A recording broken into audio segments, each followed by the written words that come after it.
Hello everybody, my name is Simone Dovell and I am here to talk to you about the poem Grandmother.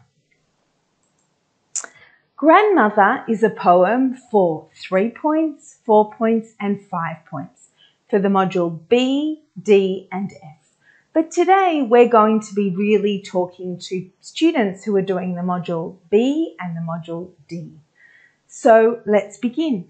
This is the first of a 2-part lesson. So once you have finished watching this lesson and you've done all the work, then you are ready to go on to the second lesson. So for this lesson, you will need a pen or pencil, your notebooks to write down lots of things, new words and other sentences. You will also need a dictionary, or an electronic dictionary or a paper dictionary. Whatever you normally use is fine. So students, I want to ask you, can you read and understand the poem The Grandmother? If you can, then this is a good review. And if you can't, then at the end of the lesson, I'm sure you will be able to say that I can read and understand the poem The Grandmother. Can you identify the overall theme of this poem? If you can say that you can, wonderful. And if you can't, don't worry, at the end of the lesson, you will say, I can identify the overall theme. So before we begin, we are going to watch a short clip. This clip is called, the video is called The Wooden Bowl. So let's begin. And a wooden bowl, you can see, a bowl is something that's round that I use for cornflakes or something like that. So let's begin watching the video. There will be questions in the middle of the video that you will have to answer with me.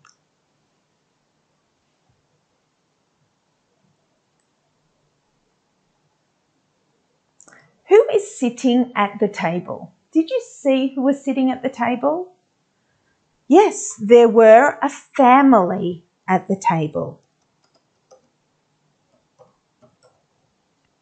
Let's see if we got that right. Yes, students, you got it right. Well done.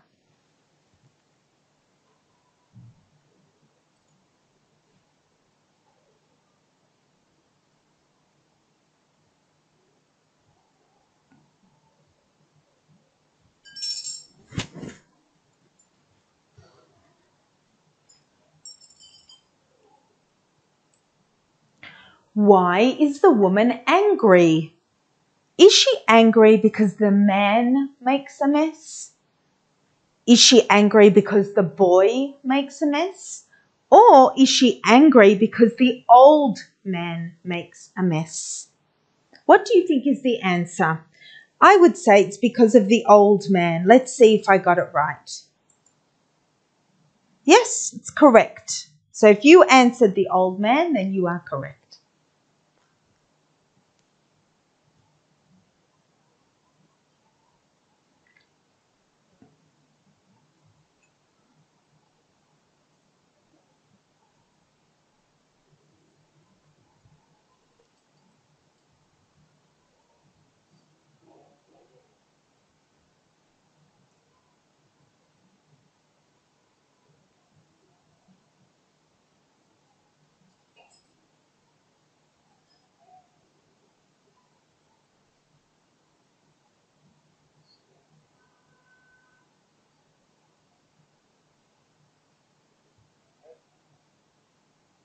Where does the man take his father?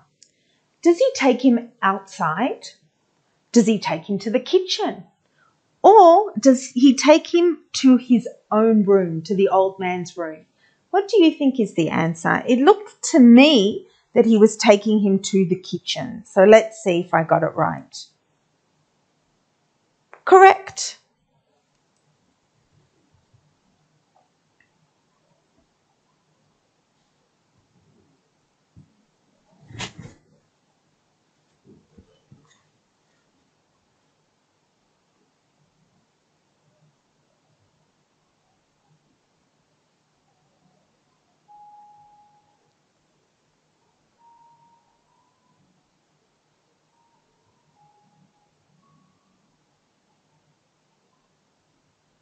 What does the man give his father?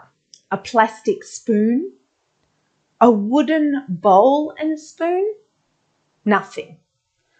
Oh, I would definitely say a wooden bowl and spoon. Correct.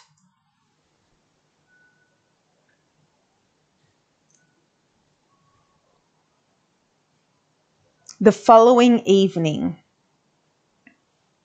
Dinner's ready.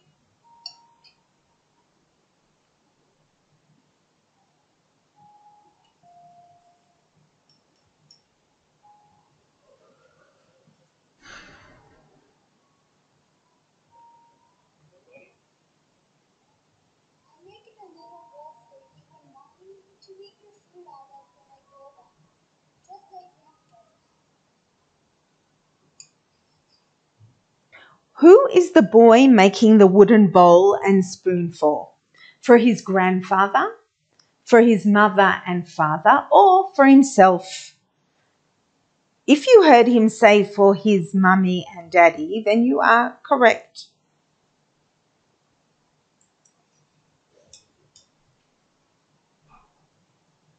Why is he making the bowl for his mother and father? So they can eat from it now, or so they can eat from it when they are older? Definitely, he said, when he grows up and they are older, then he wants them to eat from it. Correct.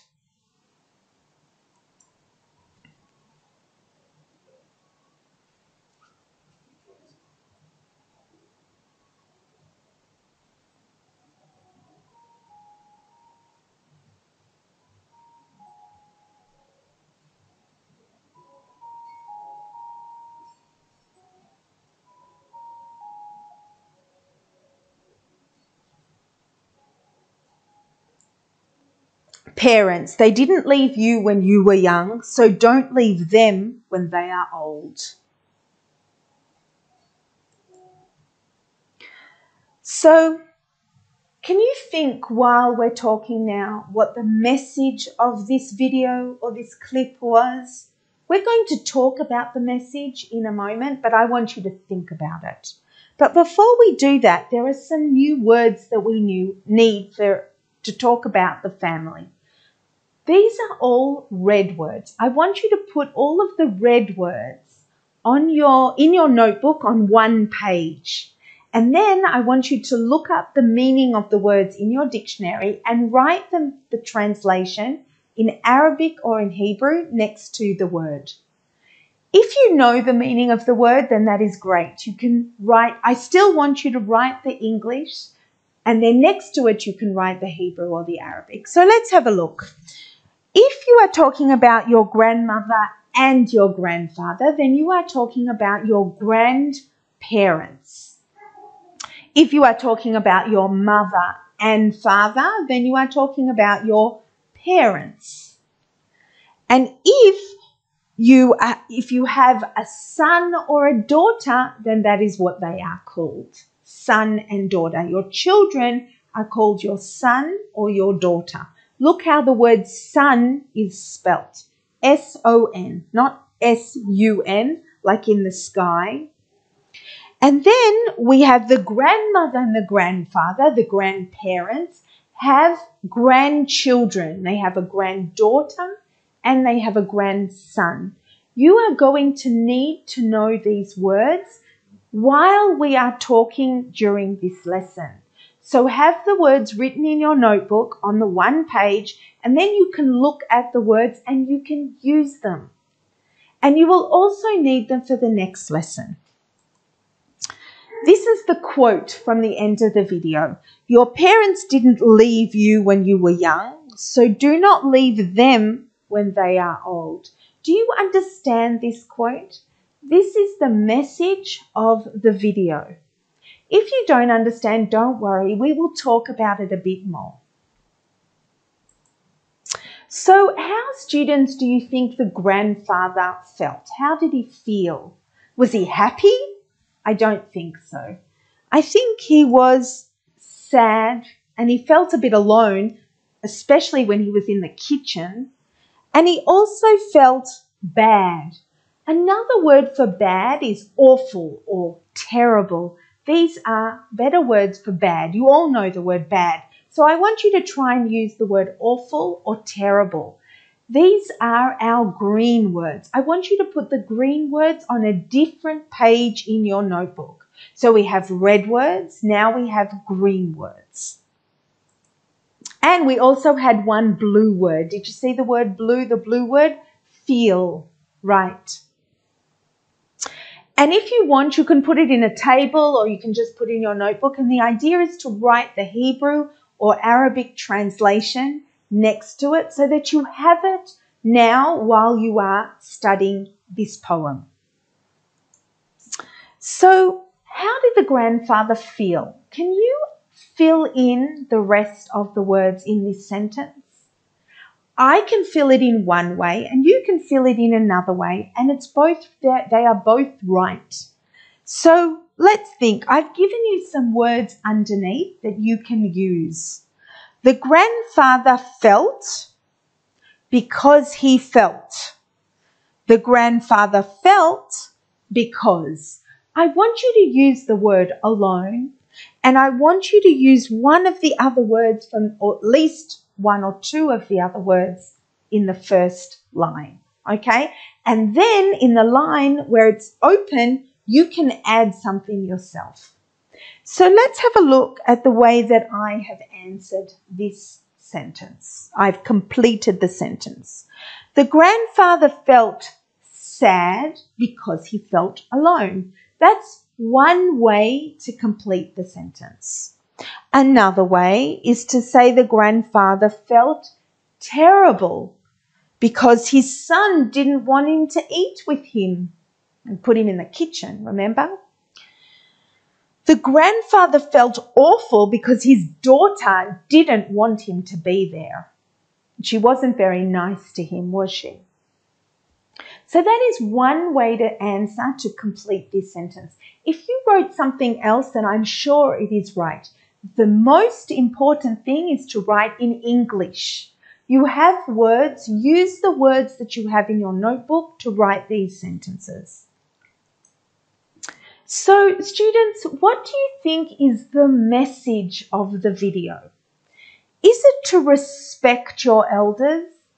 Can you see now we have blue words? So we have one blue word from before, now we have more blue words. So we have red words, we have green words, and now we have blue words. So I want you to write all of these words on another page in your notebook. If you already know the meaning of these words, then you can write the Hebrew or Arabic translation next to it, the meaning. If you don't worry, I'm going to explain it now. So, is the message of the video to respect your elders? Is it to look after your grandparents or take care of your grandparents? Or is it that your grandparents depend on you, so you need to look after them or take care of them? Which one do you think it is? Maybe it's all of them. What do you think? So here we have some new words. I want you to make sure you have these new words in your notebook. We are going to explain the blue words now. So if that helps you write the meaning, great. If not, then you can look in your dictionary for the meaning of the word and you can write it. So what does it mean to show respect? If we have a look, we have three pictures. We have a man who's helping an old lady up in the bus. When you stand up in the bus to let an old lady or an old man sit down, then you are showing respect for these old people. And we should all do that, students. When you see someone who's standing and it's hard for them, then you should stand up so that they can sit down. You should also show respect to your parents. How can you show respect to your parents? Well, you can speak to them nicely. That's one way to show respect. And to your teachers, you can show respect. When you put up your hand to answer a question in class, then that is a way for you to show respect for your teacher. When you yell out the answer and you don't listen to the teacher, that is not showing respect for the teacher. So I hope you understand what it means to respect someone. What about to look after or to take care of? What does that mean? You can look after a kitten or a cat. You can look after a puppy or a dog. Your sister can look after you. So a brother can look after a sister. A sister can look after a brother, especially if the brother is older or the sister is older. If you babysit, then you are taking care of or looking after the baby, or maybe the child, it's not a baby. And so when we're babysitting, we're looking after or we're taking care of the children or the baby. So this poem, as we said, is called Grandmother. As you can see, it was written by Sameneh Shirazi. Here I have some pictures of grandmothers. Does your grandmother look like any of these grandmothers in this picture? If you can find a grandmother that looks like your grandmother, great. If not, that's fine. Grandmothers can look so different, as we know, like people. So now, students, I want you to answer these questions about your grandparents. And if you can't answer them now about your grandparents because you don't have grandparents, don't worry. Try and think when you did have grandparents how you answered it. Or maybe your parents can help you answer these questions. So where do your grandparents live? I want you to write the answers in your notebook in full sentences. My grandparents live. Do they live in Jerusalem, or do they live in Tel Aviv, or do they live somewhere else in Israel, or do they live in another country, in France or in Egypt or somewhere else? Do they live close to you? If they live in another country, then they don't. If they live in another city, then they are not close to you. So do your grandparents live close to you?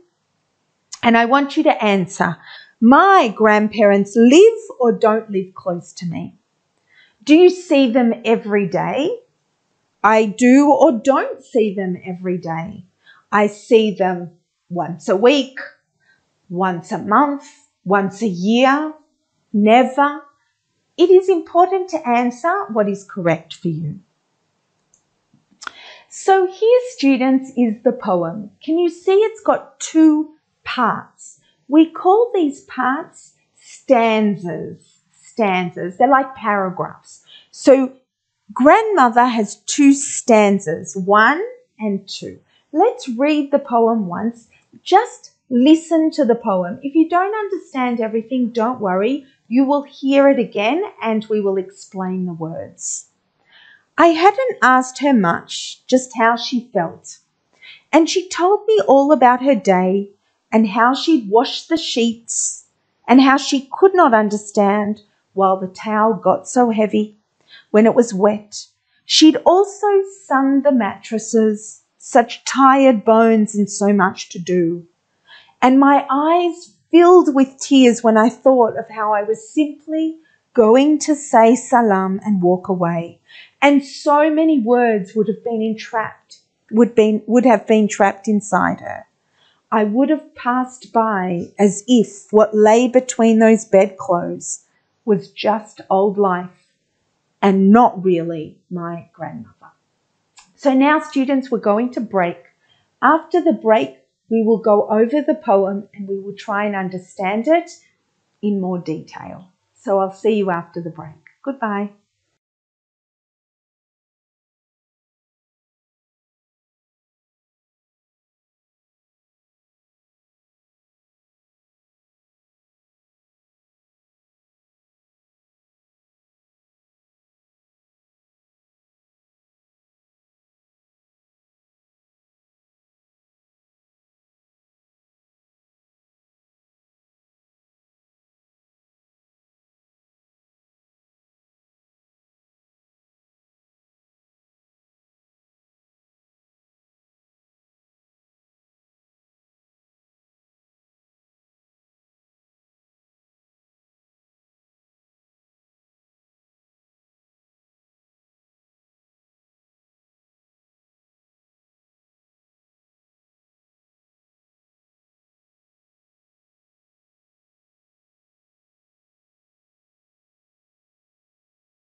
So students, remember before the break, I read the poem Grandmother. And we also knew that, so the name, the title of the poem is Grandmother. The person who wrote the poem, we call them the poet, the poet. And the poet of this poem is Samaneh Shirazi. She is the person who wrote the poem. And here we can see a picture of her. So what I want you to do, students, is to find the English in the poem and to match the English with the Hebrew or Arabic. Can you do that? And if you have a look on the right, you have the English and the Hebrew and the Arabic, and on the left, you have the English. So I want you to look in the poem and try to match it. When you find the English, I want you to write it in your notebooks, and I want you to copy the Hebrew or Arabic on the other side. Can you do that? Great. So let's see if you got the first one right. Did you find washed the sheets? The towel got so heavy because it was wet. Sunned the mattresses and tired bones.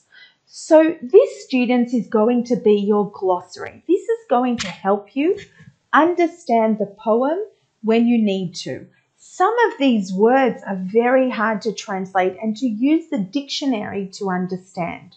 So sometimes we need to ask our teacher to help us understand the words of a poem. And so this is going to help you understand. So make sure you write the English on one side of your notebook and the Hebrew or Arabic on the other side. And that is the first stanza. Can you now find these phrases or these words in Hebrew or Arabic and match them and find the English on the other side? Can you do that? Have a look. This is for the second stanza. Did you find the words? Eyes filled with tears. So many words would have been trapped inside her. Passed by. Lay between those bedclothes. Old life. If you don't have time now to write, or you can stop this video and then write it, or you can write it afterwards. But it's very important that you have these words. I wrote it like this in a table, and I suggest you do the same thing. Having this in our notebook will help us when we are going through the questions of the poem. And it's always good to have this. Okay? Very good. So now, students, I'm going to ask you, who is I in the poem?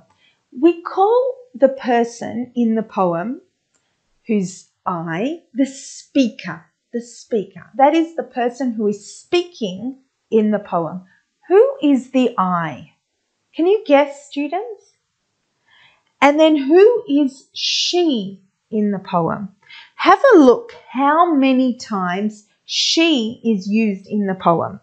In the first stanza, 1, 2, 3, 4, 5. 5 times she is used. So she is a very important person in the poem, and we should know who she is. So who is I and who is she? Can you guess, students? Right, so I, the speaker in the poem, is the granddaughter or the grandson. We can't know in the poem if it's a granddaughter or a grandson. So for the rest of this presentation, we are going to talk about the granddaughter and the grandson. She in the poem is, as you've guessed, the grandmother. The poem's called The Grandmother, but in this poem, she's called she. So it's the grandmother. It's not the grandfather, can only be the grandmother. So what did the granddaughter or grandson ask the grandmother? Can you find that in the first stanza of the poem? Do you know what the granddaughter or grandson asked the grandmother? It's right there at the beginning. She asked, or he asked how she felt, how the grandmother felt. And what did the grandmother answer? Did she say that she is sad or happy or alone? All those words, those green words that we learnt, or awful or terrible. Did she say that, the grandmother?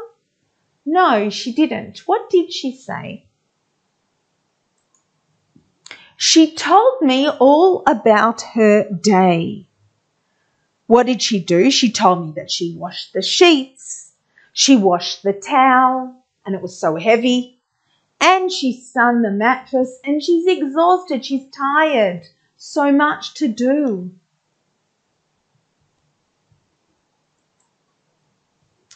The granddaughter or grandson starts to cry. Now we're looking at the second stanza. How do we know that she or he starts to cry? From the words, when my eyes filled with tears. When somebody's eyes fill with tears, then we understand that they're crying. Why does he or she cry? Do you know, students? Can you find the answer in stanza 2? Have a look and see if you can find the answer. Right. The granddaughter or grandson understood that she or he was going to just walk away, say salam and walk away.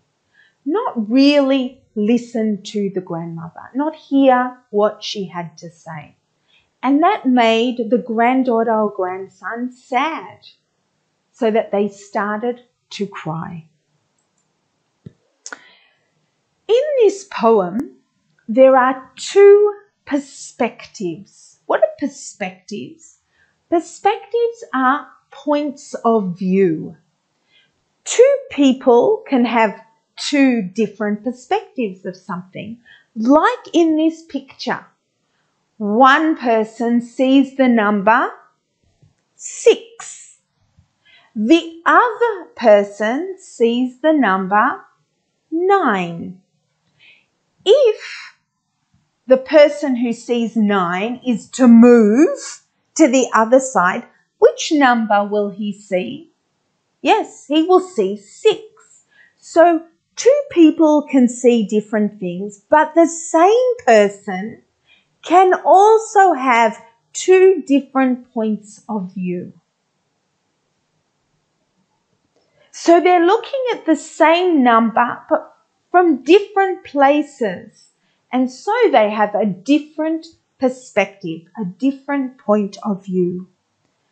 Students, I want you to write these words down and I want you to remember what they mean. Again, write the Arabic or English next, the Hebrew next to them so that you have it and that you can look at it whenever you need.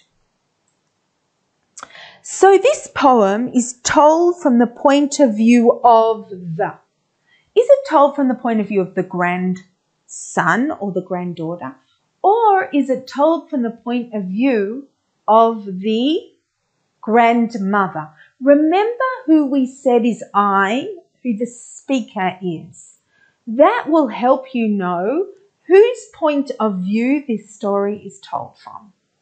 So can you guess, students? Do you know? Let's see if you got it right.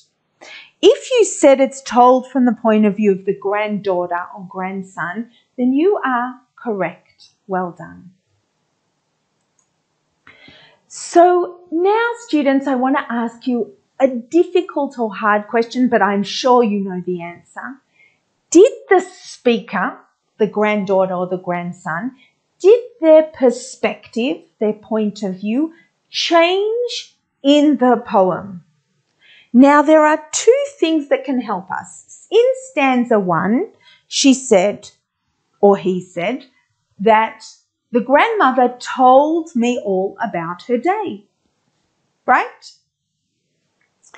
And then in the second stanza, she said, or he said, my eyes filled with tears. This is actually a clue to see that, yes, her or his perspective, the speaker's perspective, did change in the poem. And how did their perspective or their point of view change? Let's have a look. At the beginning, did the speaker listen to the grandmother? Not really, no. The speaker didn't really listen to what the grandmother had to say. She knew she told her all about her day, but what did she ask? She asked how she felt, not about her day. So if she was really listening, then she would have said, no, I asked you how you felt, not about your day. So she wasn't really listening. And then all of a sudden she starts crying, or he starts crying, the speaker starts crying.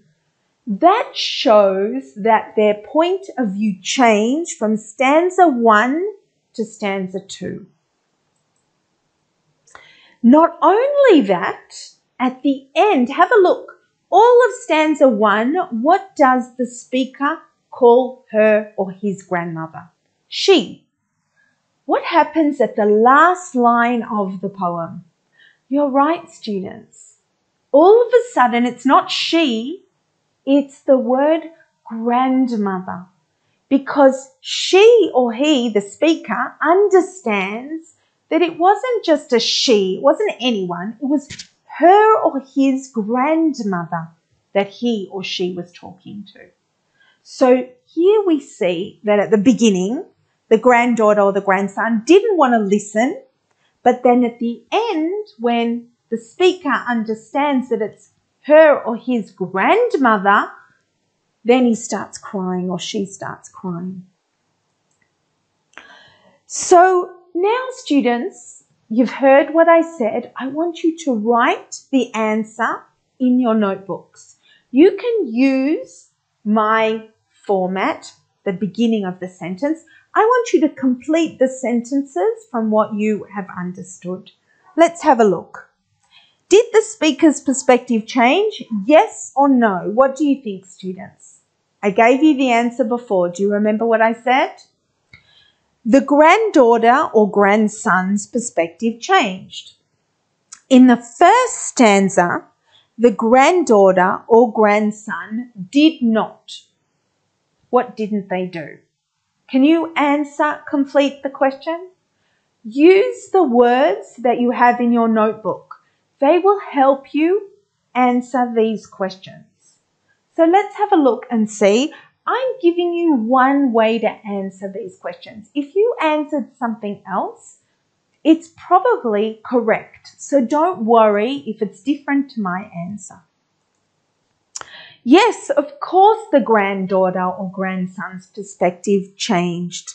In the first stanza, the granddaughter or grandson did not listen or did not want to listen to the grandmother. She told me all about her day. In the second stanza, the granddaughter, grandson started to, what did he or she start to do? Remember the red words in the poem? Because he, she understood that the grandmother felt. Look at the words that I gave you before, the blue words and the green words and the red words, and see if they will help you answer these questions. In the second stanza, the granddaughter, grandson started to cry because he, she felt bad. You don't have to use the word bad. We learned other words for the word bad. Do you remember the words we learned? Awful and terrible. These are much better words than bad. You know the word bad, so start using the word awful or terrible. He understood that the grandmother felt alone. Remember, my eyes filled with tears. So here we also see that the perspective changed. At the beginning, he or she didn't want to listen. Then he or she started to cry. The speaker started to cry. The granddaughter, grandson understood that this person is her or his. This is the first and only time the word is used in the poem. Which word is said only once in the whole poem? Do you remember which word, students? Look at the poem, have it next to you, look at the poem and try and remember. Look through the poem and see which word is only used once in the poem. It's at the end. Have a look. Right, the word grandmother. The granddaughter, grandson understood that this person is her grandmother or his grandmother. This is the first and only time the word grandmother is in the poem. And she says, and not really my grandmother. Now, students, I want you to think two things. Firstly, do you remember what the message of the video was? Do you know now what the message was? I think it is very important. The message of the poem of the video was to respect your elders. Not only respect them, it's important to look after them and take care of them because they depend on us. Is this the same message in the poem? I think it is the same message in the poem. That the granddaughter at the beginning did not, in the first stanza, she didn't really respect her grandmother. She didn't have time to listen to her. She just wanted to walk away. When she realized that she needs to spend more time with her grandmother, that made her sad or him sad. And so students, now I want you to think, can you say that you read and understand the poem, The Grandmother? I think you can say that you read and understand the poem, The Grandmother. And can you say that you identify the overall theme of the poem? I think you can. And if you can tell the person next to you, or you can tell your teacher what the poem's about, and what the theme of the poem is about respecting, about looking after, about people who depend on us and caring for them, then you have understood this poem. And you can say, I can understand this poem. I can identify the theme. So students, thank you very much for joining me this lesson. I look forward to seeing you for the second part of the lesson, Grandmother. If you didn't have time during the lesson, then now is the time to complete all the sentences, write down all the vocabulary, all the words, the new words. Next lesson, we will use those words for more things about this poem. So thank you for joining me, and I'll see you next time. Goodbye.